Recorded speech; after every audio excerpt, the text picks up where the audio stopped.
ஆண்டவரும் ரட்சகரும் அன்பு தெய்வமாகிய யாசுவாமிய சேவை நாமத்தினாலே மீண்டும் ஒரு கூட தேவனை ஸ்தோத்தரித்து உங்களை வாழ்த்தி வரவேற்கிறேன். இந்த நாளிலே பிரசங்கியின் புஸ்தகம் பிரசங்கி 10ஆம் அதிகாரம் முதல் வசனம். பிரசங்கி 10:1. The book of Ecclesiastes chapter 10 verse 1. பக்கம் 799. செத்த ஈக்கள் தைலக்காரனுடைய பரிமள தைலத்தை நாரி கெட்டு போக பண்ணும்.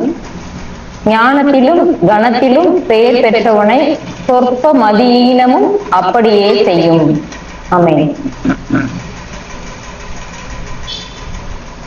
ரொம்ப எல்லாருக்கும் தேவையான ரொம்ப முக்கியமான ஒரு வேதத்துல ஒரு முக்கியமான எல்லாம் முக்கியம் இல்லைங்கள, இது நமக்கு ஒரு எச்சரிப்பு ஊட்டும் ஒரு வசனம்,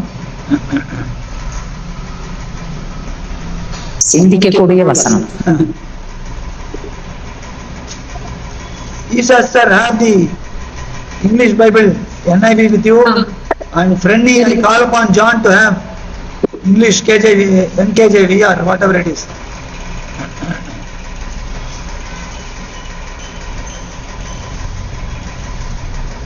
அங்கிள் ஜான் வெளியே போயிருக்கான். உங்கள்கிட்ட இருந்தா வாசிங்க. இங்கிலீஷ் இருக்கா? எடுக்கணும். Sir, you can read from NIV. First chapter, brother. 10, chapter 10, verse 1. Okay, as dead flies give perfume as bad smell, so a little folly outweighs wisdom and honor. Dead flies causes the ointment of the apothecary to send forth a stinking savor.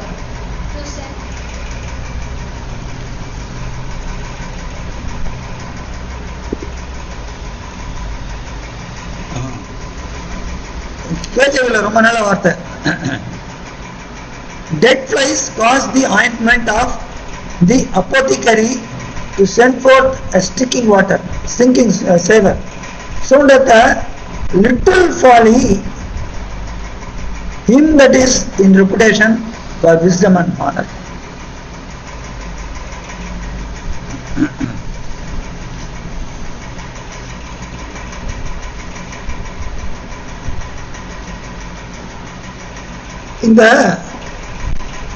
இந்த ஈக்கள் இருக்குது. இந்த ஈக்கள் அந்த பரிமள தைலம் பண்றவனுடைய அந்த தைலத்துல போச்சுன்னா என்ன பண்ணுமா? நாரமதெல்லாம் கெட்டு போக வைக்கும். நாரி கெட்டு போக வைக்கும். சிலதெல்லாம் கெட்டு போவானா நாத்தம் இருக்காது, ஆனா அது நாரி கெட்டு போக வைக்கும். இது மூல பாஷையில என்ன சார்? செத்த ஈக்கள் இருக்கு, அப்ப உயிரோட இல்ல ஈக்கள் அது போறது இல்ல? ஆமா ஆமா ஆமா, செத்த ஈக்கள்.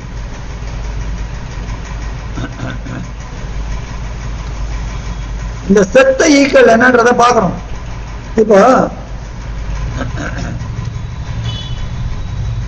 ஈ பொதுவா என்ன பண்ணும்?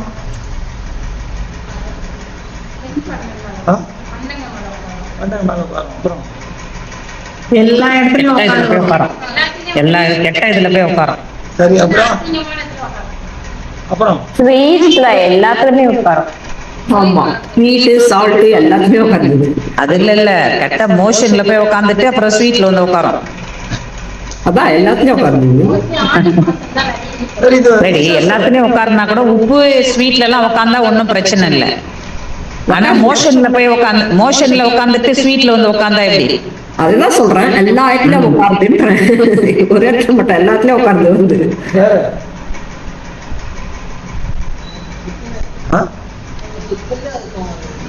செத்த பிணத்தின் மீது கூட உட்காரும். ஆமா, எல்லாத்துலயும் உட்காருதுதான்.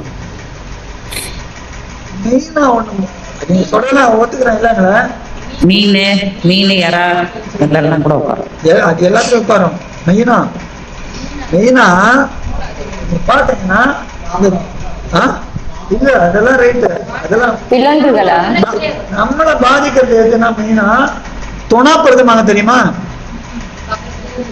என்னது? இங்க தொணாப்படு, இங்க உட்காரும் விட்டோம்னா டிஸ்டர்ப் பண்ணும். இது அது டிஸ்டர்பன்ஸ் மாத்திரம் இல்ல, அனாயிங். நாய்.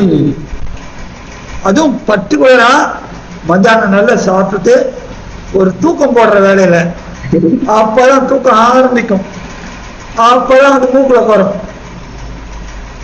அப்படி சரி, அடுத்து ஒரு 2 நிமிஷம் அப்படியே கண்ணா தருவோம், திடீர்னு வந்து காதுல உட்காரும். காதுல உட்கார சைடு திரும்பி உட்காருவோம், அந்த காதுல உட்காரும். இது தொணாப்புதல். இது உயிரோட இருக்கிற ஈ. ஆனா நீங்க சொல்லப்பட்ட ஈ இது செத்த ஈ. அப்புறம் வித்தியாசம் இருக்கு, அது உயிரோடு இருந்து செத்தது. அருமையான ஒரு வசனம், இது உள்ள நிறைய வச்சிருக்கிறார் தேவன். இது என்ன பண்ணுமா? தைலத்தை நார பண்ணும். தைல நாரித்தனால என்ன? தைல நாரித்தனா வேற வேலை பண்ணியது, அது எதுக்குமே பிரயோஜனமே இல்லையா? கையில நாடி போச்சுன்னா பிரயோஜனமே இல்லை, எடுத்து குப்பைலதான் வெளியில கொட்ட வேண்டியதா இருக்கும். அதுக்கு ஒப்பனையான ஒரு வசனம். நீங்கள் இந்த உலகத்துக்கு உப்பு சாப்பிட்டு போனால் பிரயோஜனப்படாது. யாத்திராகமம் 30 அதிகாரம் 25 வசனம் பாருங்க. Book of Exodus chapter 30 verse 25. 30னா உங்களுக்கு என்ன தெரியும் நினைக்கிறேன். 28ல 24ல இருந்து ஒரு காரியம், 28ல இருந்து ஒரு காரியம், 31 ஒரு காரியம், 32. ஒவ்வொரு வேதத்தை வாசிக்கிறப்ப அப்படியே பகுத்து இந்த சாப்டர்ல இருந்ததுன்னு அப்படியே மந்திரம் வரும். பக்கம் 110. பக்கம் 110. அதனால் பரிமள தைலக்காரன் செய்வது போல கூட்டப்பட்ட பரிமள தைலமாகிய சுத்தமான அபிஷேக தைலத்தை உண்டு பண்ணுவாயாக, அது பரிசுத்த அபிஷேக தைலமாய் இருக்க கடவுது. எப்படி எப்படி திரும்ப நிறுத்தி நிதானமாய் பகுத்து நிறுத்தி வாசிங்க திருப்ப ஒரு தடவை தயவு செய்து. அதனால் எல்லாம் எடுத்துறீங்களா? இருங்க எல்லாம் எடுத்துருங்க. இந்த வசனத்தை நல்லா மெதுவா வாசிக்க போறாங்க சிஸ்டர், எல்லாம் கவனமா கேளுங்க. எல்லாம் எடுத்துறீங்களா சிஸ்டர்?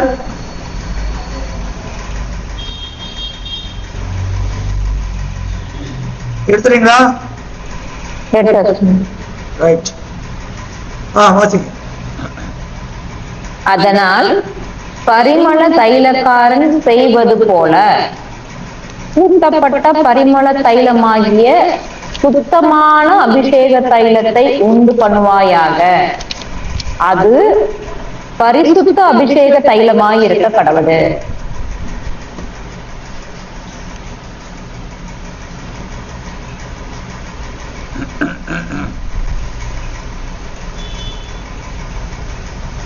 பரிமள தைலக்காரன் செய்வது போல. யார் இந்த பரிமள தைலக்காரன்? அந்த பலிபீடத்துக்கு செய்வாங்களே அவங்களா?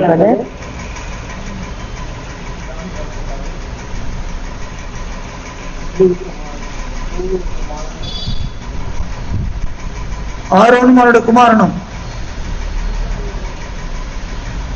ஆரோனும் பிரதான ஆசாரியனுடைய குமாரனும் அவங்கதான் அதை செய்வாங்களா? ஆமா. இப்போ அது எப்படி பாருங்க, அங்க 35வது வசனம் பாருங்க. தைலக்காரன் செய்கிறது போல அதற்கு பரிமளமேற்றி துப்புரவான பரிசுத்த தூப வர்க்கமாக்கி. அப்போ எப்படி செய்யணுமா? 25வதுல பரிமள தைலக்காரன் செய்வது போல அந்த பரிமள தைலம் எப்படியா? சுத்தமான அபிஷேக தைலத்தை உண்டு பண்ணுவாயாக. அப்ப சுத்தமான அபிஷேக தைலம், அவன் பரிமளக்காரன். அதான் அங்க பாதிக்கிறோம். செத்த ஈக்கள் என்ன ஆகுமா? பரிமள தைலத்தை என்ன பண்ணுமா? கெட்டு பண்ணும்.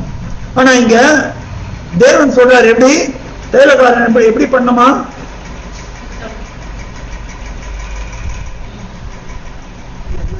சுத்தமான அபிஷேக தைலம். பரிமள வர்க்கம் எதுக்கு பரிமள தைலம்? அபிஷேகம். அபிஷேகம் பண்றதுக்கு. அதுக்கு அந்த தைலம் வைக்கிறாப்புல. அப்போ இதுல ஈ வந்து விழுமானால் என்ன ஆகணும்? சுத்தம் இல்லை. அது சுத்தம் இல்லை. ஈ வந்தா சுத்தம் இல்லை. ஈய வரட்டணும். ஈய கிட்ட வரவிடக்கூடாது. ஈ கிட்ட வந்தா தானே ஈ எப்ப சாகும்? அது உள்ள விழுந்தாலே செத்து போயிடும். ஈய கொலை பண்ணிட்டு கணக்கு போடுவாங்களா? இல்ல இல்ல. அப்ப அது உள்ள வர வரைக்கும் உயிர் இருக்குது. உள்ள வந்தோம் கொஞ்ச நேரம் அப்படி என்ன பண்ணும்? அதுக்கப்புறம் அது வந்து உள்ள விழுந்து எல்லாத்தையும் கலக்கி வைக்கணும்.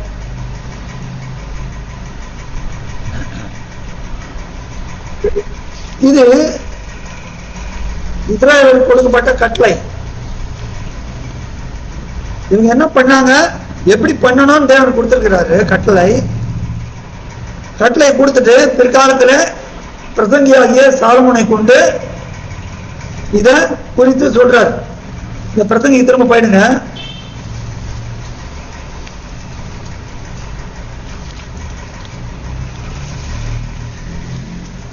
நம்ம பார்த்தது 10ஆம் அதிகாரம். 10ஆம் அதிகாரம் முழுக்க எதை பத்தி சொல்றாரு?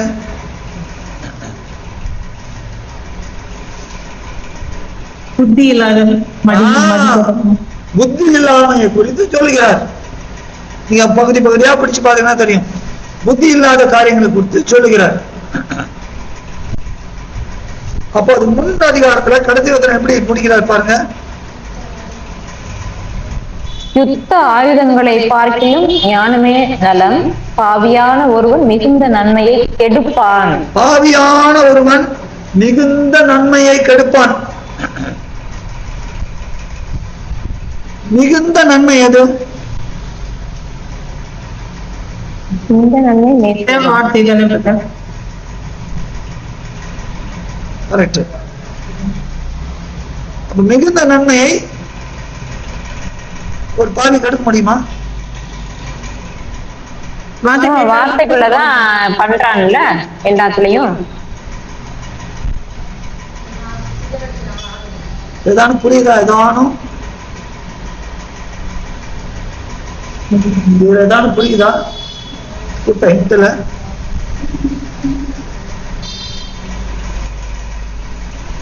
சொல்லுங்க யாரானும்.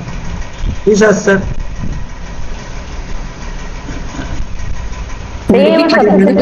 கீழ்படியாம ஏவாளுக்கு கொடுத்தது தொடக்கம், அது இதுல ஒப்பனை வருமா? ஓரளவு கரெக்ட்.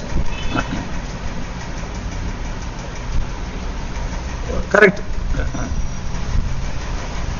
இப்ப அந்த செத்த ஈக்கள், இப்போ பாவியான ஒருவன் மிகுந்த நன்மையை கெடுப்பான். தேவன் எல்லாத்தையும் உண்டாக்கினார். நல்லது என்று கண்டார், நல்லது என்று கண்டார், நல்லது என்று கண்டார். பிறகு மனுஷன் உண்டாக்கி எப்படி உண்டாக்கினாரு? நல்ல தேவன் தன்னுடைய சாயல்ல ஒரு நல்ல மனுஷனை உண்டாக்கினார். அவருடைய சாயல்ல நல்லவனா தான் இருப்பான். ஆனால் அவன் என்ன பண்ணிட்டான்?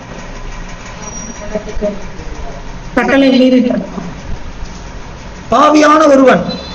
யார் அந்த மூல பாவி ஆவது காரணம்? அவன் தான். பாவியான ஒருவன், சர்ப்பம், சாத்தான் எதை கெடுத்தான்? மிகுந்த நன்மையெல்லாம் கொடுத்தாரு. நன்மையெல்லாம் கொடுத்தாரு. என்ன பண்ணிட்டான்? அதை கெடுக்கல, அதை பெற்றுக்கொள்ளவே கெடுத்தான். பெற்றுக்கொள்ளவே கெடுத்தான்.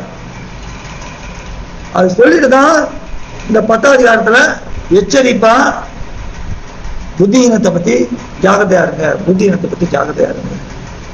பிரச்சனை 7ஆம் அதிகாரம் பாருங்க. 7ஆம் அதிகாரம் 1ஆம் வசனம் பாருங்க. 1A பக்கம் 796. பரிமள தைலத்தை பார்க்கிலும் நற்கீர்த்தியும், பரிமள தைலத்தை பார்க்கிலும் நற்கீர்த்தி. கீர்த்தினா என்னது? புகழ். புகழ். புகழ். கீர்த்தினா புகழ். சில பேர் கீர்த்திவாசன் பேர் இருக்கும். கீர்த்திவாசன் அப்படின்னு பேர் வச்சிருக்கலாம். ஆனா பண்றதெல்லாம் லொல்லா இருக்கும்.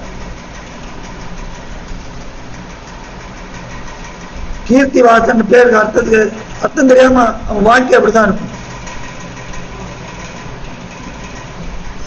அப்போ பரிமள தைலத்தை பார்க்கலும் நற்கீர்த்தியே.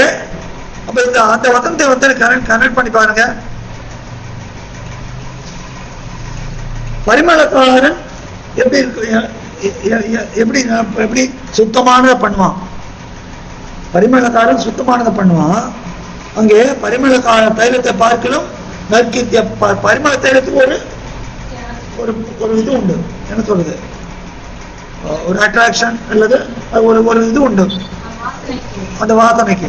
ஆனா அதை காட்டிலும் நற்கீர்த்திய நலம். ஏன் அதை நம்ம கனெக்ட் பண்ணி பாக்குறான்றப்ப பரிமள தைலக்காரன் கூட்டுறவனுக்கு அவனுக்கு ஒரு நல்ல கனம் இருக்கும். ஆனால் அப்படிப்பட்டவன் எப்படி, அதுதான் 10B விளக்குறார். ஞானத்திலும் கனத்திலும் பெயர் பெற்றவனை சொற்ப மதியனமும் அப்படியே செய்யும். எப்படியே செய்யும்? எப்படி செத்தை பரிமள தைலம் கெடுக்கிறதோ அதே போல ஞானமும் கனமும் பெயர் பெற்ற மனுஷன். பெயர் பெற்றவன் யாரு? அவன் கீர்த்தி உள்ளவன். அப்ப அப்படி கீர்த்தி உள்ளவன் அவன் என்ன பண்ணுமா? சொற்ப மதியினம் எல்லாத்தையும் தள்ளிடும். அதனாலதான் அவன் சொல்ற பரிமள தைலத்தை நீ உண்டு பண்ற இல்லைங்கள, ஆனா அதை காட்டிலும் நல்ல பேர், அந்த பேர் கொடுத்துருக்க பேரை தக்க வச்சுக்கணும். அதாங்க சொல்ற. இந்த செத்த ஈக்கள் பாக்குறோம். செத்த ஈக்கள் பாக்குறப்ப யாருன்னா ஏசாயா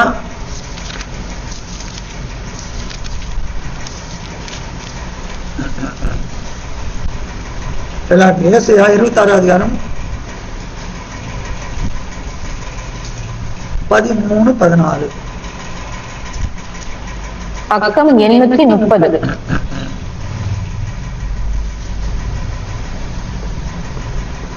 எங்கள் தேவனாகிய யாவே தேவனே, உம்மை அல்லாமல் வேறே ஆண்டவன்மார் எங்களை ஆண்டார்கள். இனி உம்மை மாத்திரம் சார்ந்து உம்முடைய நாமத்தை பிரஸ்தாபப்படுத்துவோம். அவர்கள் செத்தவர்கள், ஜீவிக்க மாட்டார்கள். மாண்ட ராட்சதர் திரும்ப எழுந்திரார்கள்.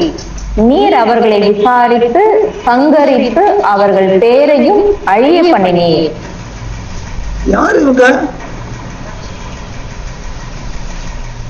யாரு இவங்க?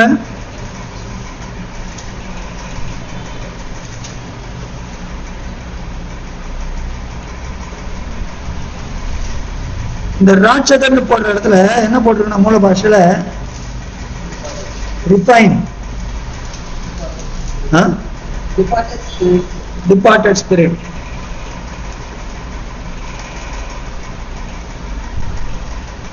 இவங்கெல்லாம் யாருன்னா விழுந்த தூதர். இவங்க தான் அவங்களை ஆண்டாங்க.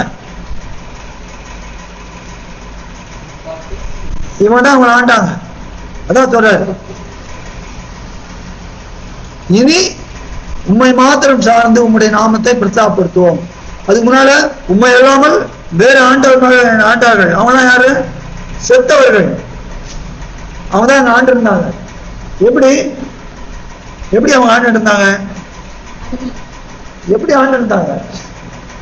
யார் அந்த நெஃபிலிம்? பாக்கலாம் இல்லையா? தேவகுமாரர்கள், பிறந்தவங்க ராட்சதர்கள். இவங்க தான் அந்த 7 ஜாதியில போயிருக்கிறாங்க. அதனாலதான் தேவன் என்ன பண்ணாரு? குறிப்பிட்ட ஜாதிகளை அழிக்காம வச்சிருப்பாரு. அப்போ இந்த ஜனங்கள் அவருடைய காரியங்கள் இஸ்ரவேல் என்ன பண்ணிட்டாப்ல? ஆண்டு கொள்ள ஆரம்பித்து விட்டது.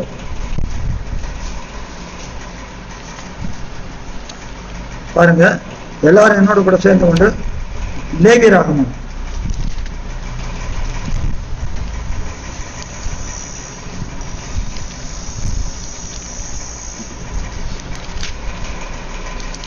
18வது அதிகாரம் எடுத்துங்க. எல்லாம் லேவியராகமம் 18வது அதிகாரம் எடுத்துங்க. 1ல இருந்து 5 வரைக்கும் வாசிங்க போல. பக்கம் 149. பின்னும் யாவே தேவன் மோசேயை நோக்கி, நீ இஸ்ராயேல் புத்திரருக்கு சொல்ல வேண்டியது என்னவென்றால், நான் உங்கள் தேவனாகிய யாவே, நீங்கள் குடியிருந்த எகிப்து தேசத்தாருடைய செய்கையின்படி செய்யாமலும், நான் உங்களை அழைத்து போகிற கானான் தேசத்தாருடைய செய்கையின்படி செய்யாமலும், அவர்களுடைய முறைமைகளின்படி நடவாமலும், என்னுடைய நியாயங்கள் அவர்களுடைய முறைமைகளின்படி நடவாமலும். எப்படி அவங்க முறைமை பண்ணி நடப்பாங்க? அங்க இங்க அப்படியே கை வச்சுங்க. உபாகமம்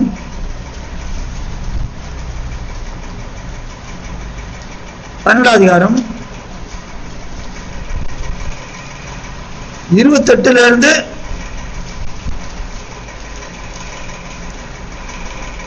32 வரைக்கும் வாசி.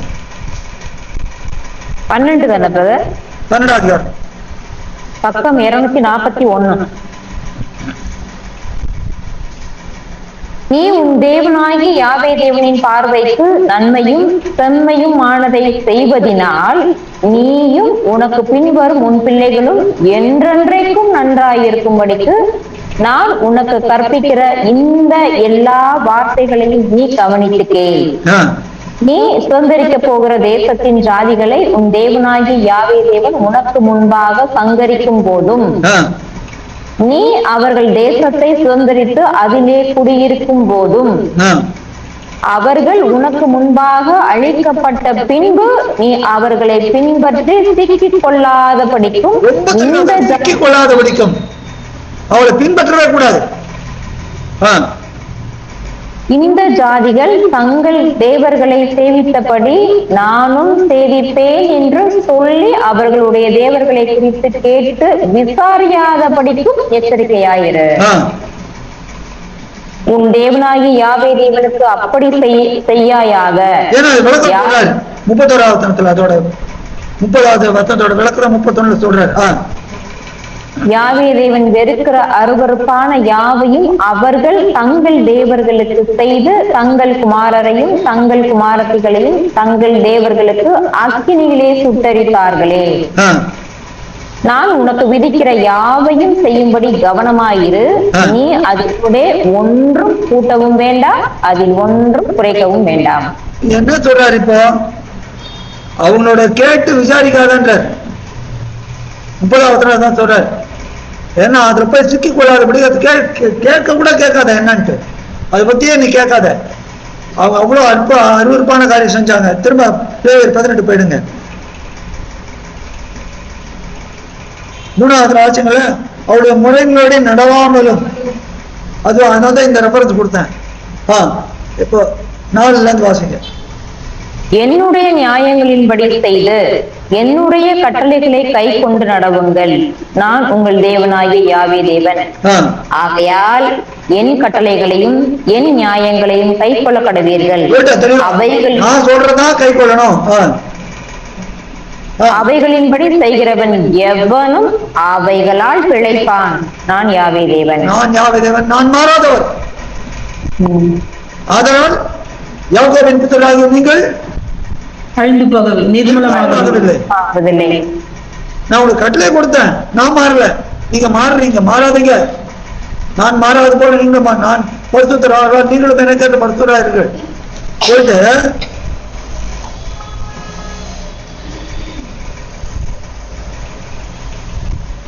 நேர 24 நடுவுல இருக்கிற வசனங்களா நீங்க பாத்துக்குங்க, அங்க என்னென்னலாம் சொல்லி இருக்குதுன்ட்டு.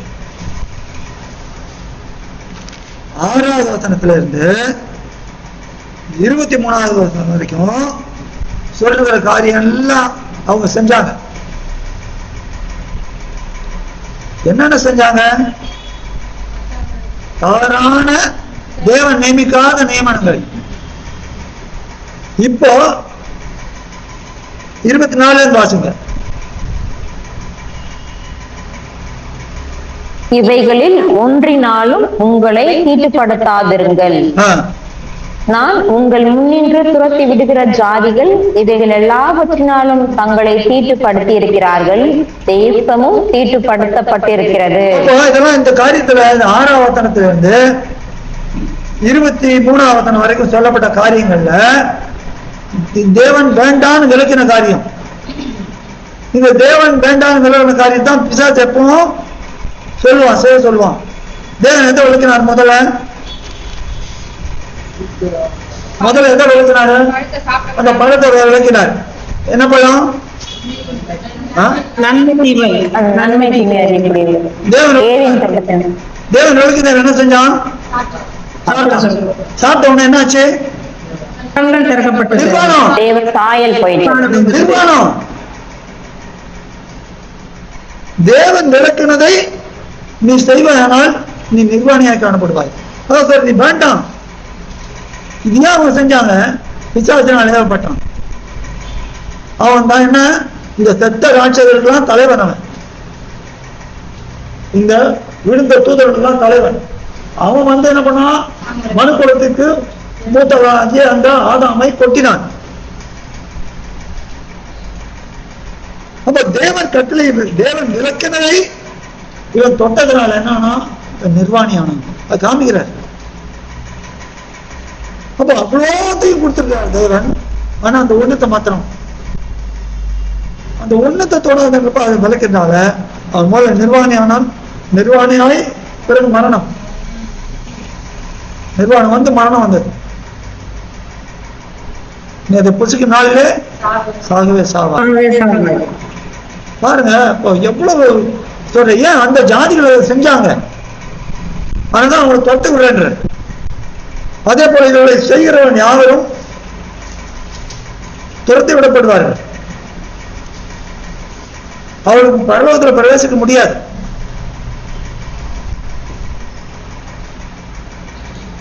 சொல்றாரு, பாருங்க சிஸ்டர். 25ஆம் வசனம் 18-25. ஆகையால் அதன் அக்கிரமத்தை விசாரிப்பேன்.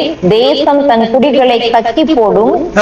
இந்த அருவருப்புகளை எல்லாம் உங்களுக்கு முன் இருந்த அந்த தேசத்தின் மனிதர் செய்ததினாலே தேசம் தீட்டாயிற்று. இப்பொழுதும் உங்களுக்கு முன் இருந்த ஜாதிகளை தேசம் கக்கி போட்டது போல நீங்கள் அதை தீட்டுப்படுத்தும் போது அது உங்களையும் கக்கி போடாதபடிக்கு நீங்கள் என் கட்டளைகளையும் என் நியாயங்களையும் கை கொண்டு தேசத்திலே பிறந்தவனானாலும் உங்கள் நடுவே தங்குகிற அந்நியனானாலும் இந்த அருவருப்புகளில் ஒன்றையும் செய்ய வேண்டாம். உங்களுக்குள்ளேயே அந்நியனோட இல்ல, உங்களுக்குள்ளேயே செய்யாதீங்க. எங்களுக்குள்ள தானே இல்ல, ஒருத்தர் செய்யவே கூடாது. அந்நியன்னா கிடையாது. இப்படிப்பட்ட அருவருப்பானவைகளில் யாதொன்றை யாராவது செய்தால் செய்த அந்த ஆத்துமாக்கள் ஜனத்தில் இராதபடிக்கு அறுப்புண்டு போவார்கள்.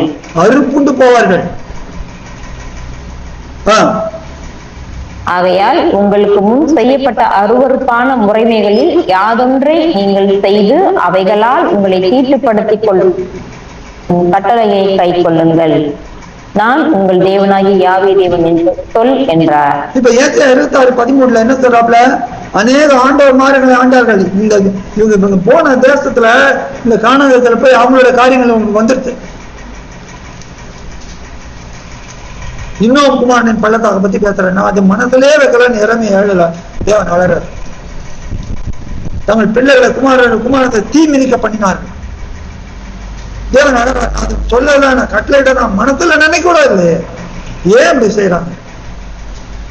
பிசாசு பல விதத்துல இதே தான் முதல்ல விளக்கினாரு. அங்க அதோட நேரம் அடுத்தப்பட எங்க பாக்குறோம்? யாத்திரா 32ஆம் இடத்துல ஆரோன் கண்ணுக்குட்டி. அப்ப என்ன ஆச்சு? ஜனங்களை ஆரோன் என்ன பண்ணினான்? நிர்வாணமாக்கி இருந்தான். எங்க பாவம் நடந்து வந்துடுறது, தேவன் மறைக்கிறார், பிசாசு இழக்கிறார். அப்ப இந்த அந்நியர்கள் செய்த காரியங்களை ஆண்டு கொண்டிருந்தது. இந்த அந்நியர்கள் யாரு? இவங்க எந்த பரம்பரையில வந்தாங்க? எதுல வந்தாங்க இவங்கெல்லாம்? நிம்ரோதின் பரம்பரை. இல்ல இது உபாகமம் இல்ல காம்ச உபாகம் எடுங்க. உபாகம்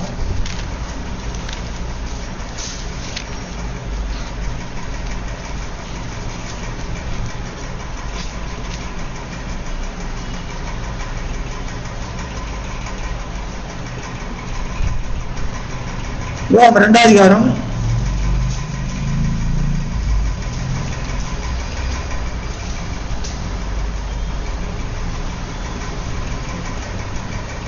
அதெல்லாம் பாத்தீங்கன்னா அவங்க ஒவ்வொருத்தரை பத்தி சொல்றாரு. 10ஆவது பாத்தீங்கன்னா தெரியும், நீங்க அப்புறம் படிச்சுங்க.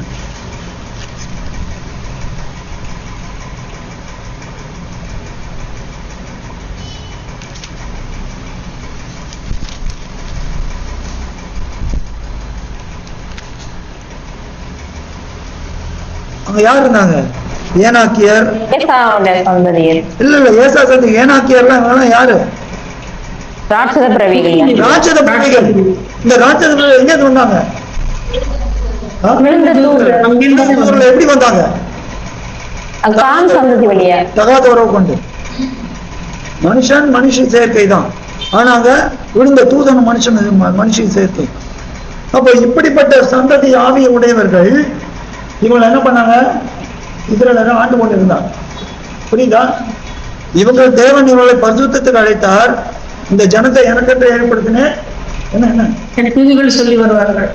அப்போ பரிசுத்த தேவனை துதிப்பதற்கு பரிசுத்தம் வேணும். பரிசுத்தம் இல்லாமல் ஒருவனும் அவரை காண்பதில்லை. அப்போ இவங்க என்ன பண்ணிட்டாங்க? பரிசுத்த குறைச்சலாகி அவங்களோட காரியங்களை பின்பற்ற ஆரம்பிச்சிட்டாங்க. அப்ப அவங்களுடைய காரியங்களை பின்பற்றாங்கன்னா அப்ப யார் இவங்களை ஆடுறாங்க? அவங்க தான் இவங்களை ஆடுறாங்க.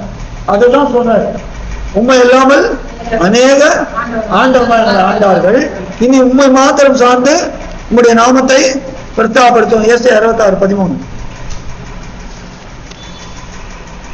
பக்கம் 830. இனி உண்மை மாத்திரம் சார்ந்து உங்களுடைய நாமத்தை பிரஸ்தாபப்படுத்துவோம். அவர்கள் செத்தவர்கள். இதுதாங்க இந்த செத்த ஈ. நீ செத்த ஈயா வருது. செத்தவர்கள், இந்த செத்தவங்க என்ன பண்ணாங்க?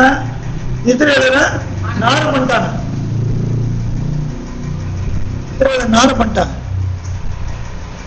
அதனால போச்சு அவனுக்கு. அவன் எப்படி பூமியில ஜனங்களை பார்க்கணும், உங்களை எப்படி தெரிந்து கொண்டார்? நற்கீர்த்தியா இருக்கும்படி உங்களை தெரிந்து கொண்டார். ஆமோஸ்ல உபாகமத்துல 32 சொல்றாரு. ஆமோஸ்ல சொல்றாரு, நல்ல கீர்த்தி புகழ்ச்சிமா இருப்ப உங்களை தெரிந்து கொண்டேன்றார். நான் நெகிழ்ந்து திராட்சை செடியை கொண்டு அந்த நற்குல திராட்சை செடியை நட்டேன், ஆனா அது எனக்கு காட்டு திராட்சை செடியாய் போயிட்டு. எரேமியா 2ஆம் அதிகாரத்துல. அப்போ ஒரு நற்கீர்த்தியா இருக்கணும்னு தேவன் வச்சத என்ன பண்ணிட்டாங்க? அந்நிய காரியங்கள் தங்களை ஆள விட்டு அதனால என்ன ஆயிட்டாங்க?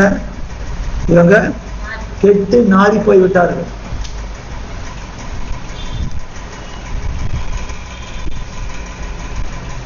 இப்ப செத்த ஈக்கள் என்ன பண்ணுமா? நல்ல பரிமள தைலம் தான். இஸ்ரவேலர் எப்படி பண்ணாங்க?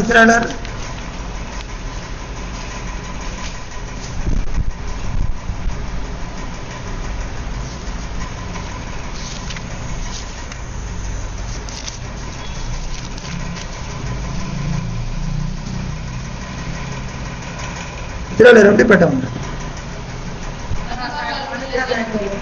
ஆனா முதல்ல எப்படி சங்கீதம் எகிப்துல இருந்து ஒரு நல்ல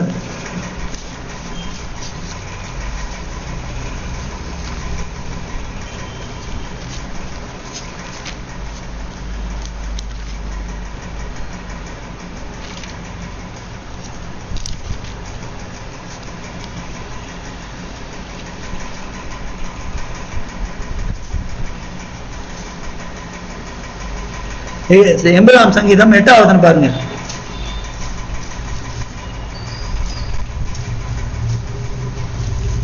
பக்கம் 721.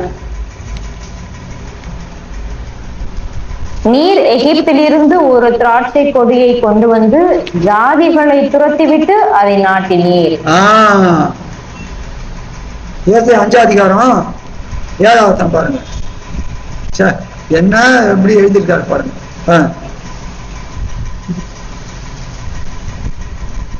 பக்கம் 810.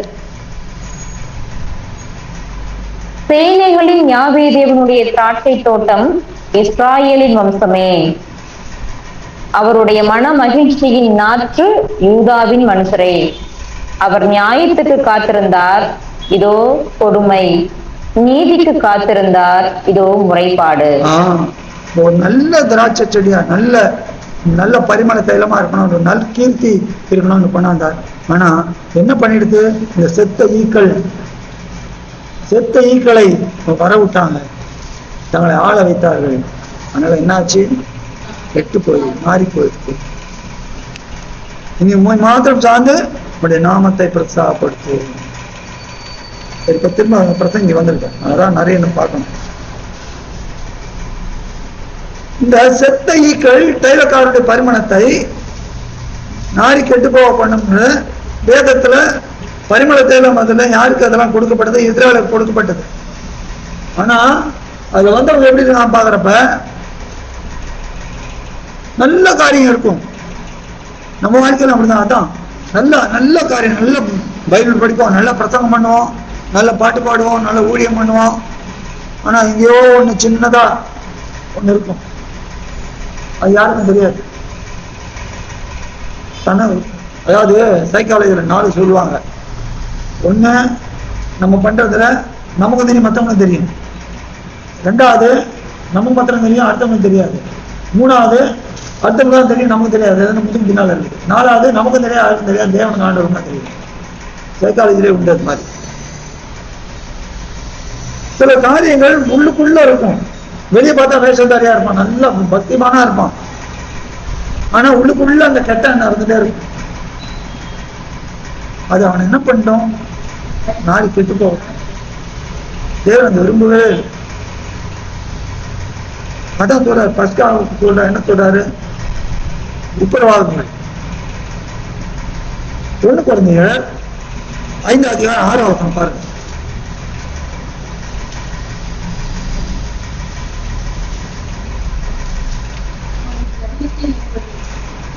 பக்கம் 230. நீங்கள் மேன்மை பாராட்டுகிறது நல்லதல்ல, கொஞ்சம் புளித்தமா பிசைந்தமா முழுவதையும் புளிப்பாக்கும் என்று அறியீர்களா? கொஞ்சம் தான் என்ன, நல்ல நிறைய குணாதிசயங்கள், நல்ல குணாதிசயங்கள் இருக்கும். ஒரு இலையில எல்லா பலவிதமான ஆகாரங்கள், பலகாரங்கள், ஸ்வீட்டு எல்லாம் வச்சுட்டு கொஞ்சம் எப்படி கொஞ்சம் ஒரு சின்ன வச்சுட்டு இருப்ப ஒண்ணு நாங்க வர குழந்தை திடீர்னு வந்தா போயிடுச்சுன்னு வச்சுக்கோங்க, சாப்பிடுமா? அது ஒதுக்கி வச்சுட்டு சாப்பிடுமா? அந்த களம் இலை களம், அந்த களம் தட்டது எப்படிப்பட்ட ஆகிவிடும். அதுதானே நான் தொடலை தனியா ஓரத்து தானே இருக்குது. அது என்ன பண்ணும், நம்முடைய வாழ்க்கையில நிறைய காரியங்கள் நல்ல காரியங்கள் இருக்கலாம். ஆனா மறைவான, அதான் தங்க மறைவான குற்றங்களுக்கு என்னை விலை காத்தர்கள். அப்ப இந்த அந்நிய காரியங்களை நம்ம ஆண்டு கொள்ளாதபடிக்கு நாம ஜாகிரதையா இருக்கணும். இந்த செத்த ஈக்கள் அதை கொண்டாந்து வைக்கும் நம்ம கிட்ட. அப்படி பாக்குறப்ப முதல்ல இஸ்ரேல் யார் பண்ணாங்கன்னா 2 சாமுவேல் 12வது அதிகாரம் 14வது வசனம் பாருங்க. 2 சாமுவேல் 12வது அதிகாரம் யாரை பத்தி? 2 சாமுவேல் 12வது அதிகாரம் சவுல்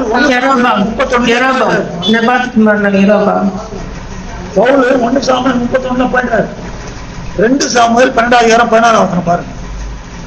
2 சாமுவேல் தாவீது கதை 2 சாமுவேல் 12. நாத்தான் அந்த உரிய மனைவி தாவீது. 12 14 பக்கம் சொல்லுங்க.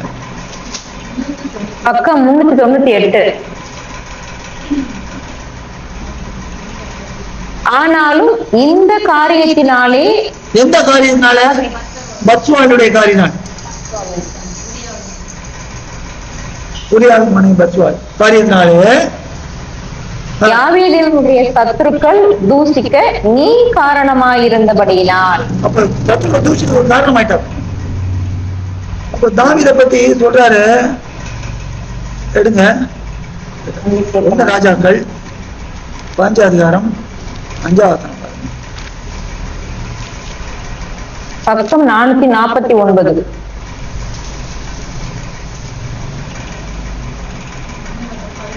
ராஜாக்கள் 15:5. தாவீது ஏத்தியனாகிய உரியாவின் சங்கதி ஒன்று தவிர யாவே தேவன் தனக்கு கட்டளையிட்டதிலே தான் உயிரோடு இருந்த நாளெல்லாம் ஒன்றையும் விட்டு விலகாமல் அவர் பார்வைக்கு செம்மையானதை செய்து வந்தான். என்ன ஆயிடுச்சு? நல்ல தாவீது நல்ல ராஜா தான். ஆனா இந்த ஒரு காரணத்தினால என்ன ஆயிடுது? விலகி போயிட்டான். அது என்ன ஆயிடுச்சு? அதனால அவன் எதை செய்தானோ அதை மறைவில செய்ததை தாவீது, அவர் என்ன மறைவில் என்ன செய்தாரோ அதை அவனுடைய மகன்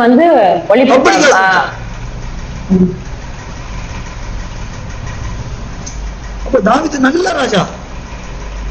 பரிமளத்தை ஆனா என்ன பண்ணிட்ட? செத்தை. சரி, அட்டாப்ல ஒருத்தர், அவரை பத்தி கேட்கவே வேண்டாம். அவரோட பையன் அதுக்கு தேவன் எழுதி வச்ச 1 ராஜாக்கள் 11 அதிகாரம் 12 வசனம் எழுதி வச்சிட்டார். சாலமோன் எப்படிப்பட்ட ஞானவான், ஞானத்தில் அப்படிப்பட்ட இது எழுதுனது அவர்தான். ஆமா, இது எழுதுனதே அவர்தான். ஜாகிரதையா இருக்கணும் பாருங்க. எழுதினவரை நீ அந்த வார்த்தையை வச்சு நம்ம தியானிக்கிறோம். அப்ப நம்ம எவ்வளவு ஜாகிரதையா இருக்கணும். அந்நிய காரியங்களோடு நம்ம மேற்கொள்ள விடவே கூடாது. நேர்முகமாகும் மறைமுகமாகும் இல்ல, என்ன எதிர்ப்பு வந்தாலும் சரி, ஜீவனே போனாலும் சரி. சரி, அதுக்கப்புறம் ஒரு நல்ல ராஜா யோசபாத்து நல்ல ராஜா. அவர் என்ன பண்ணாரு?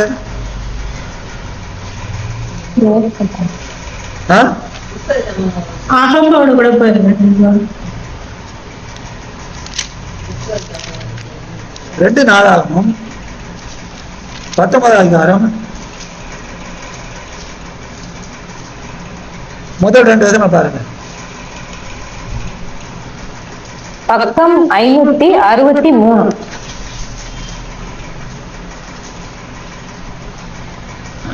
யூதாவின் ராஜாவாகிய யோசபாத் எருசலேமில் உள்ள தன் வீட்டிற்கு சமாதானத்தோட திரும்பி வந்தான். எப்ப எங்க போயிட்ட?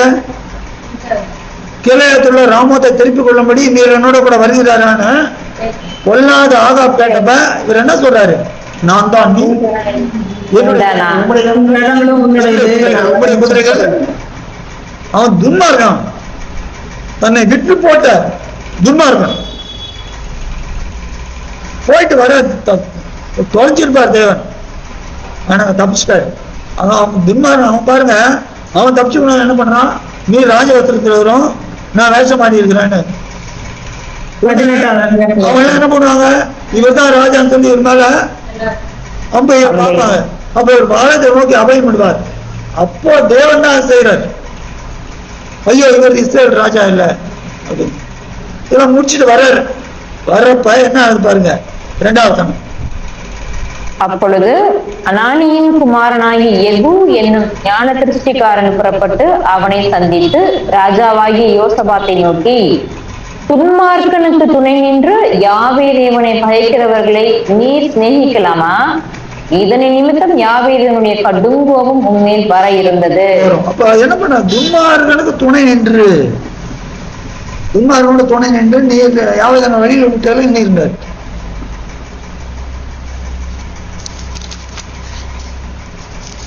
எரேமியா 11 அதிகாரம் 5வது பாருங்க.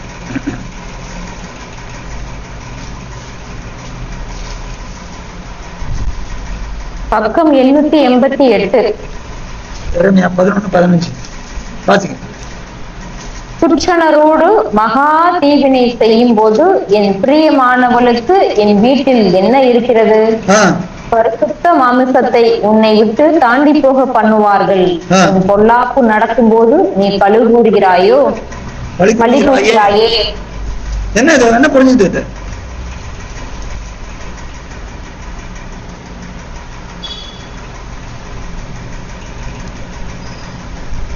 என்ன புரிஞ்சுதுங்க? அந்நியரோட சம்பந்தம் பண்ணி பண்றது. என் பிரியமானவளுக்கு என் வீட்டில் என்ன இருக்கிறது அப்படின்னா என்ன சொல்றாரு? யார் என் பிரியமானவள்? இஸ்ரேல். அவளுக்கு என் வீட்டுல, அவளுக்கு வீட்டை அவளுக்கு துரத்துருவேன். என் வீடு அவளுக்கு, என் வீட்டுல என்ன ஆலயம், தேவனுடைய ஆலயம். துரத்து விட்டாரு. நெபுகத்நேசரை துரத்தி விட்டாரு. பிறகு தீத்துவை கொண்டு துரத்தி விட்டாரு. திரும்ப அந்நியனை கொண்டு, நீ அந்நியனை கொண்டு எல்லாம் செஞ்சா அந்நியனை கொண்டுதான் உனக்கு துரத்துறேன். இஸ்ரேல் ராஜா துரத்துறேன். அப்போ ஆகாப் என்ன பண்ணாப்புல? அவ்வளவு மோசமான ராஜா. இந்த ராஜாவோட இவரு சம்பந்தம் கலக்கிறார். அதனால கோபம் வருதுன்றார். இன்னொரு பார்ப்போம்.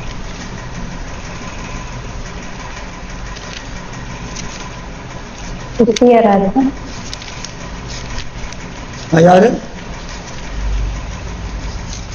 யாரு யாரு யாரு? யோசியா.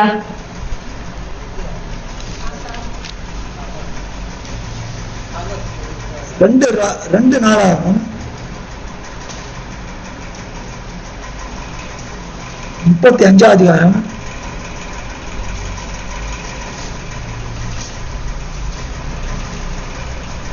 20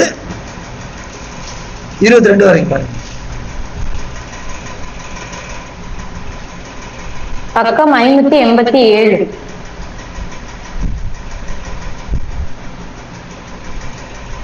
யோசியா தேவாலயத்திற்கு அடுத்ததை திட்டப்படுத்தின இந்த எல்லா நடவடிக்கைகளுக்கு பின்பு எகிப்தின் ராஜாவாகிய நேகோ ஐபிராத்து நதியோரமான கர்கேமிஸ் பட்டணத்தின் மேல் யுத்தம் பண்ண வந்தான். அப்பொழுது யோசியா அவனுக்கு விரோதமாய் யுத்தம் செய்ய புறப்பட்டான். அவன் இவனிடத்துக்கு ஸ்தானாதிபதிகளை அனுப்பி, யூதாவின் ராஜாவே, எனக்கும் உமக்கும் என்ன? நான் இப்போது உமக்கு விரோதமாய் அல்ல, என்னோடே யுத்தம் பண்ணுகிற ஒருவனுக்கு விரோதமாய் போகிறேன். நான் தீவிரிக்க வேண்டும் என்று தேவன் சொன்னார். தேவன் என்னோடு இருக்கிறார். அவர் உம்மை அழிக்காதபடிக்கு அவருக்கு எதிரடை செய்வதை விட்டுவிடும் என்று சொல்ல சொன்னான். ஆனாலும் யோசியா தன் முகத்தை அவனை விட்டு திருப்பாமலும் நெகோ சொன்ன தேவனுடைய வாயின் வார்த்தைகளுக்கு செவி கொடாமலும் அவனோட யுத்தம் பண்ண வேஷம் மாறி மெகிதோவின் பள்ளத்தாக்கிலே யுத்தம் பண்ணுகிறதற்கு வந்தான். இந்த யோசியா ராஜா எப்படிப்பட்ட ராஜா? தேவனுக்கு பிரியமானவர். எல்லா அருமையான ஒரு ராஜா. அவ்வளவு அருமையான பஸ்கா. அதுக்கு முன்ன நியாய நாட்கள் முழுப்பட்டு அப்படிப்பட்ட ஆச்சரியப்படவில்லை என்றது. அவ்வளவு அருமையான ஒரு ராஜா. எனக்கு ரொம்ப பிடிக்கும் அந்த ராஜா. இவ்வளவு ஒரு நல்ல ராஜா என்னாச்சு?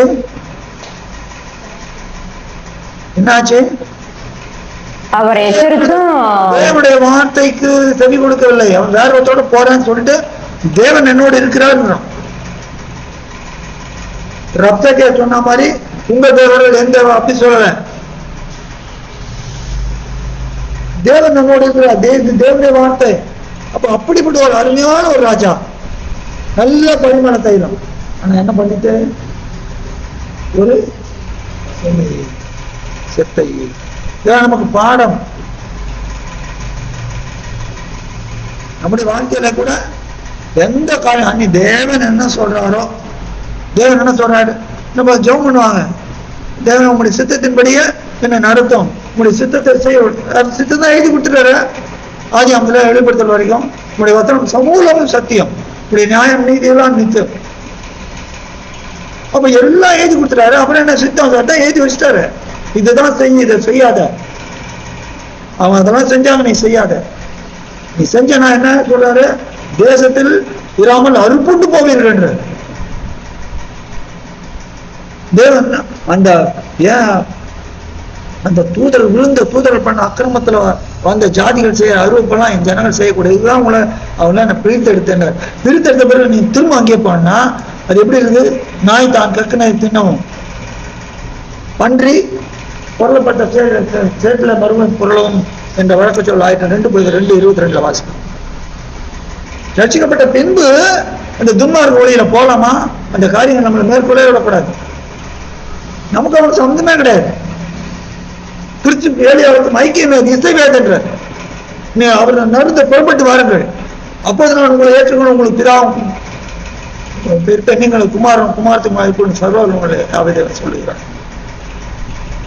அப்ப இந்த காரியங்கள் நம்ம நல்ல ஜெபம் பண்ணலாம், நல்ல பக்திமானா இருக்கலாம். ஆனா ஒரு சின்ன காரியம், தேவன் விளக்கினதை நீ தொடுவாயானால் என்ன ஆயிடுவார், கெட்டு மாறி போயிடுவார். நம்முடைய வாழ்க்கையில அதனால தேவன் பேசுகிற காரியம் என்னெல்லாம் நம்ம பட்டியலிட்டு பார்ப்போம். வேதம் சொல்லுவது யாக்கோபு 1 21 என்ன சொல்லுது, திருவசனம் நமக்கு கண்ணாடியை போல இருக்கிறது. திருவசனத்தை எப்படி அலங்காரம் பண்றப்ப கண்ணாடி வச்சு அலங்காரம் பண்ணிக்கணும், அதே போல உள்ளான மனுஷன், உண்மையான மனுஷனை நாம் அலங்கரிக்க வேண்டுமானால் நமக்கு கண்ணாடியா இருக்குது திருவசனம் தாங்க. அந்த திருவசனத்துக்கு முன்பாக தேவனே நீர் எனக்கு அழகாக கொடுத்தது அந்த கண்ணாடி, இந்த கண்ணாடியில என் முகம் எப்படி இருக்குது எனக்கு காமிங்க, என் உண்மையான மனுஷன் முகம் எப்படி இருக்குது, அவன் இருதயம் எப்படி இருக்குது, அவன் இருதயம் உங்களுக்கு நேராக இருக்கிறதா, உங்க பிரியமில்லாத செய்யறானா, என்னோட பேசும், எங்களோடு பேசும், உங்களுடைய வார்த்தைகளை கொண்டு உங்களுடைய பரிசாய்ப்பு எங்களோடு பேசும்.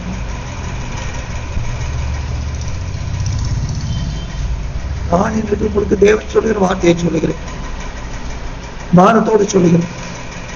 நம்மளே வெறும் அப்படி அறுப்புண்டு போகிறவர்களாய் காணப்படக்கூடாது. செத்தை என்ன பண்றோம், நம்மள நாரி விட்டு போக, திருடம் கொல்லம் அழிக்கும் வருகிறான் என்று வேறொன்றுக்கும் வரான். பரிமள தைலம், யாருங்க அந்த பரிமள தைலம்? பரிமள பாடுவாங்க, சாரோனின் ரோஜாவே பாடுவாங்க, ஊற்றுள்ள பரிமள தைலமே. எடுங்க எபேசியர் 5 1 2 பாருங்க.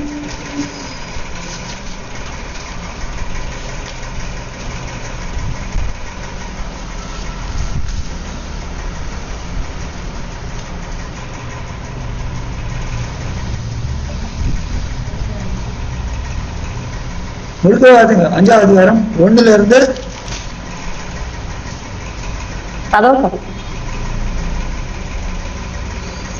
வாங்க 8 வரைக்கும் வாசிங்க. பக்கம் 267. ஆதலால் நீங்கள் பிரியமான பிள்ளைகளைப் போல தேவனை பின்பற்றுகிறவர்களாகி, மேசியா நமக்காக தம்மை தேவனுக்கு சுகந்த வாசனையான காணிக்கையாகவும் பலியாகவும் ஒப்பு கொடுத்து நம்மில் அன்பு கூர்ந்தது போல நீங்களும் அன்பிலே நடந்து கொள்ளுங்கள். மேலும் பரிசுத்தவான்களுக்கு ஏற்றபடி வேசித்தனமும் தேவன் கொடுத்த காரியத்தை விட்டு விலகி போறது, அதான் வேசித்தனம். மற்றெந்த அசுத்தமும் பொருள் ஆசையும் ஆகிய இவைகளின் பேர் முதலாய் உங்களுக்குள்ளே சொல்லப்படவும் கூடாது. அப்படியே வம்பும் புத்தியீனமான பேச்சும் பரியாசமும். இது ரொம்ப காத்தால எழுந்ததுல இருந்து நைட்டு படுக்கிறாரு, நம்ம செத்தாஸ்கோப் டாக்டர் செக் பண்ண மாதிரி செக் பண்ணி பாருங்க, வம்பு பேசுறமா இல்லையா? புத்தியீனமான பேச்சு, வம்பும் புத்தியீனம் பேச்சும் தகாதவைகள். நம்ம தேவன்கிட்ட மன்னிப்பு கேட்போம், தேவனை நான் செய்யறேன், தேவனை மன்னிப்பு கேட்போம். வெட்கப்படாதீங்க, இன்னைக்கு வெட்கப்பட்டீங்கன்னா ஒரு நாள் உண்டு, அன்னைக்கு நாள் தலைமுடியோடு போக வேண்டியது. இன்னைக்கு நாம் மனத்தாப்படுவோம், தேவனுக்கு உண்டாக ஆண்டவருமா மனத்தாப்படுவோம். தேவன் என்னை மன்னியும், இந்த காரியங்கள் என்கிட்ட இருக்கிறது இதெல்லாம் செத்த ஈக்கள், என்ன பண்ணும், கெட்டு போக பண்ணும், நாரும். பாத்துங்க, சோத்திரம் செய்தலே தகும்.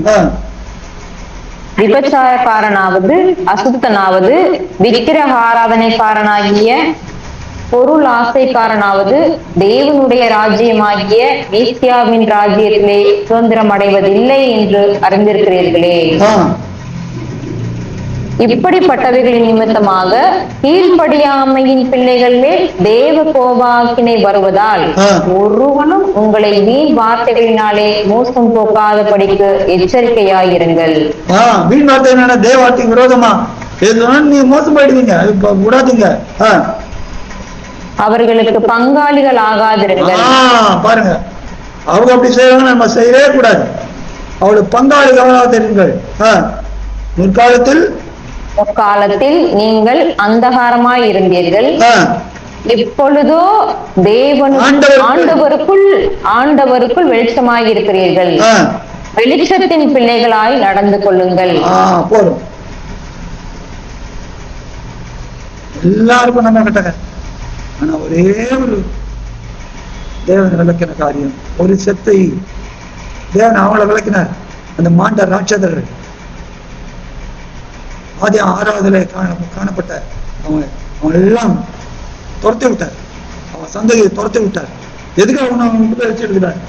அவருக்கேற்ற பரிசுத்தராய் நாம் வாழும்படிக்கு அவங்க கொண்டு போய் வச்சிருக்கிறார். ஆனா அதெல்லாம் நம்மளை மேற்கொண்டதுன்னா அவங்க காரியங்கள்லாம் முன்ன நம்ம இருந்தோம், தானியாட்சி புறம்பாய் அந்த காலத்தின் பிள்ளைகளா இருந்தோம், தேவனற்றவர்களா இருந்தோம். இப்பொழுதோ தேவனை அறிந்திருக்க அல்லதா தேவனால் அறிந்து கொள்ளப்பட்டவர்களாய் கலாத்தியர்ல சொல்றார். எப்படிப்பட்ட பிள்ளைகளா இருக்கும் பாத்தீங்க. ஒரே வார்த்தை சொல்லி முடிக்க பாருங்க. 2 பேதுரு 3ஆம் அதிகாரம்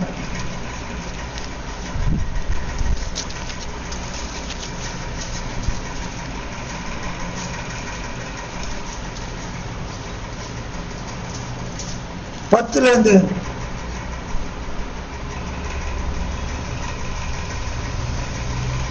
14 வரைக்கும் ஆசை. பக்கம் 324. தேவனுடைய நாள் இரவிலே திருடன் வருகிற விதமாய் வரும்.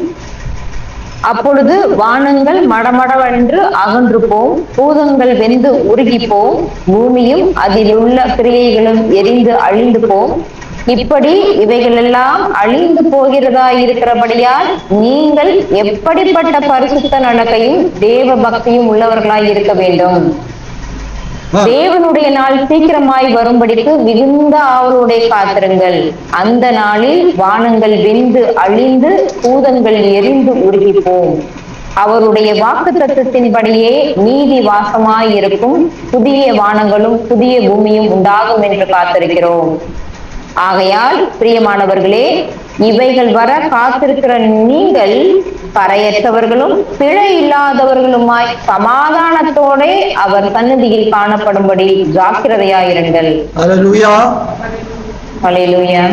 ஜாக்கிரதையாயிருங்கள். தேவன் நமக்கு எச்சரிக்கிறாரு. இந்த நாளிலே தேவனுடைய எச்சரிக்கும் சத்தம் நம்ம நோக்கி வந்திருக்கிறது. அதை உதாசீனப்படுத்தாதீங்க, அசட்டை பண்ணாதீங்க. ஒரே காரியம், ஒரு சின்ன சத்தை வந்தா கூட நம்ம வாழ்க்கைய நாரி கெட்டு போகணும். அதனால கண்டிப்பா நம்ம தேவன் நம்மோடு பேசி இருக்கிற அந்த வார்த்தைகளை கொண்டு நம் தேவனத்துல கேட்போம். ஒரே நிமிஷம் எல்லாரும் அன்பின் பரலோக பரிசுத்த தேவத்துக்காக நம்முடைய வார்த்தை கண்மலையை நொறுக்கும் செம்மட்டியை காட்டிலும் அதிக வல்லமை உள்ளது. நாளிலே பிதாவே, என் வாழ்க்கையிலே நீ விரும்பாத காரியம், நீர் கட்டளையிடாத காரியம், நீர் விரும்புகிற காரியத்தை நீர் கட்டளையிட்டு எழுதி வைத்திருக்கிறீர் பிதாவே. அவளெல்லாம் பார்க்கும்படி எங்கள் மனக்கண்களை, எங்கள் இருதயங்களை திறந்துள்ளோம், எங்கள் செவிகளை திறந்துள்ளோம். ஒருவேளை அறியாம நாங்கள் செய்திருந்தோம், பிரியமில்லாத காரியங்களை உணர்த்தியர்களும் அவளை மேற்கொள்வதற்கு போதிய சத்துவத்தையும் பலத்தையும் உடைய பரிசாவை கொண்டு கொடுக்கப்பா. உமக்கு பிரியமில்லாத காரியம், உமக்கு பிரியமுள்ள காரியங்கள் எழுதி வச்சிருக்க, அதை மாத்திரம் நான் குறிச்சுக்கிறோம். அதுல எச்சரிப்பா எழுதி வச்சிருக்கீங்க. உபாகமம் 28 எழுதி வச்சிருக்கீங்க, லேவியராகமம் 18 எழுதி வச்சிருக்கீங்க, எல்லா இடத்துலயும் எழுதி வச்சிருக்கீங்க, பங்கு பங்கா எழுதி வச்சுங்க. கடைசி நாட்கள் குமாரன் மூலமாய் எல்லாத்தையும் சொல்லிட்டீங்க. அவர் மூலமா அவரிடத்துல கேட்ட அப்போஸ்தலன் மூலமா என்று சொல்லி இருக்கிறேன். உங்களுடைய பரிசுத்தத்தை கொடுத்துருங்க. இப்படிப்பட்ட ரட்சிப்பை குறித்து நாங்கள் கவலையற்று இருந்தவங்க வரப்போது தண்டனைக்கு நாங்கள் எப்படி தப்பித்துக் கொள்வோம்? தேவனே எங்களை மன்னியும், எங்களை மன்னியும்.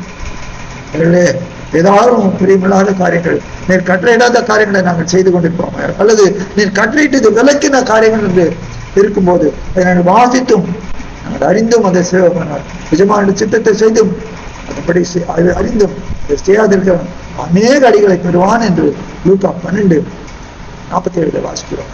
அப்படியாக பிதாவே நாங்கள் அடிக்கப்படாதபடிக்கு மாறாக மத்தேயு 25:31 வாசிக்கிறோம். நம்ம ஆண்டவர் சொல்லுவார், அந்த நாளிலே வலது பக்கம் பார்த்து வா என்பதான் ஆசீர்வதிக்கப்பட்டவர்களே, அந்த அழைப்பை நாங்கள் பெரும்படியான ஓட்டத்தை ஓட உங்களுக்கு அனுகிரகம் பண்ண முடியாது இருக்கிறோம். நாளிலே பேசி நம்முடைய நல்ல வார்த்தைகளுக்காய் துதிக்கிறோம். அன்பு ஆண்டவருடைய சாயலில் எங்களை மாற்றுவதற்கு அவர் எப்படி நடந்தாரோ, அவர் பிழையில்லாத, அவர்தான் பரிமள தைலம், ஒரு அசுத்தமும் இல்லாமல் ஒரு கெடுதலும் இல்லாமல் சுத்தமான பரிமள தைலம். அதல்லவோ உமக்கு வாசனை, உயர்ந்த வாசனையாக பிரியமான பாலியாக காணிக்கிறாங்க. அப்படியாக எங்களை மாற்றும் எங்களை தாழ்த்துகிறோம். எங்களிலே ஒவ்வொருவரோடும் தயவுக்காய் ஸ்தோத்திரம். கேட்ட இந்த எச்சரிப்பின் சத்தத்தை இருதயத்திலே பெற்றுக்கொண்டு எங்கள் வாழ்க்கையை மாற்றும். உங்கள் பிரியமுள்ள காணிக்காகவும் பலியாகவும் உங்கள் உகந்த வாசனையாகவும் எங்களை மாற்றும்படியாக எங்களை தாழ்த்தி உங்களை திறந்துக்காகவும் கொடுக்கிறோம். நண்பு ஆண்டவர் சுடுமை பெருமாகிய ஆசுவாமி சேவை மூலம் ஆமென்.